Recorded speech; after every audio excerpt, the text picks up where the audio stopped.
Ouais, ben voilà, moi je m'appelle Jean-Christophe, je brasse à Sambreville, on s'appelle la brasserie de la Sambre, on fait ça avec mon frère, ça fait environ 2 ans.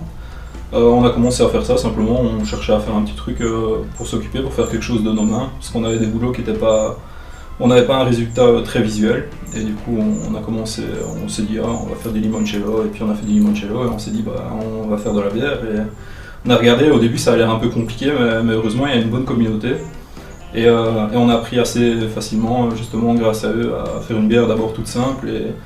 Et puis on a été vers des trucs un peu plus compliqués, des bières avec des fruits, des bières acides, avec du chêne, des choses comme ça. Donc c'est ça, on fait un peu des bières atypiques qu'on ne trouve pas spécialement dans le commerce et qui nous plaisent et qu'on espère plaisent aussi à ceux avec qui on les partage. On était déjà un petit groupe de brasseurs à la base et on avait des projets comme par exemple faire une houblonnière. Et on s'est vite rendu compte que faire des projets ça coûte de l'argent et que l'argent sans structure légale on n'arrive pas, pas à en réunir assez simplement. Du coup on a monté, parce qu'en plus ça n'existait pas encore, on a mis sur place la Belgian Homebrewer Association, avec évidemment l'anglais parce qu'on a ce problème des 3 langues en Belgique. Et en plus ça permettait de un peu fédérer le mouvement en Belgique. Et voilà, du coup on a un forum où chacun peut venir poser ses questions, peu importe son niveau. On organise des commandes groupées. Prochainement aussi on organise, en collaboration avec le festival Bière et Vous, un concours de brasseurs amateurs. Et voilà.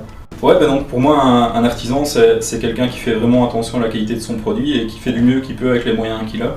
Donc la limite est toujours un peu trouble parce qu'on a autant des artisans qui font de la très bonne bière que des artisans qui font de la mauvaise bière, et inversement il y a des groupes assez grands brassicoles qui donnent beaucoup d'attention à la qualité qu'ils ont. Du coup la limite est pas très claire, donc je pense qu'on peut mettre la limite en termes de volume simplement entre un artisan et une industrie, et après entre une bière et une bonne bière, là on peut plutôt trancher sur le soin qui est apporté. Ouais, bah donc c'est ça qui est chouette en tant que brasseur amateur, c'est qu'on n'a pas vraiment de contraintes économiques, donc on peut essayer un peu tout ce qu'on veut, et nous on fait des bières qu'on ne trouve pas spécialement sur le marché.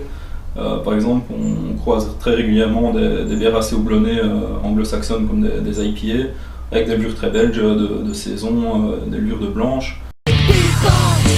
Révolution, à son fatalité, mixé par les machinations. Pivant, révolution, destruction. C'est quoi en fait exactement ton reportage en fait? Ou t'as pas même le début de la vidéo ou... Après je sais pas trop quoi dire.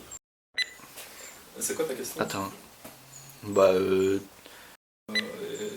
Attends, on va recommencer parce que...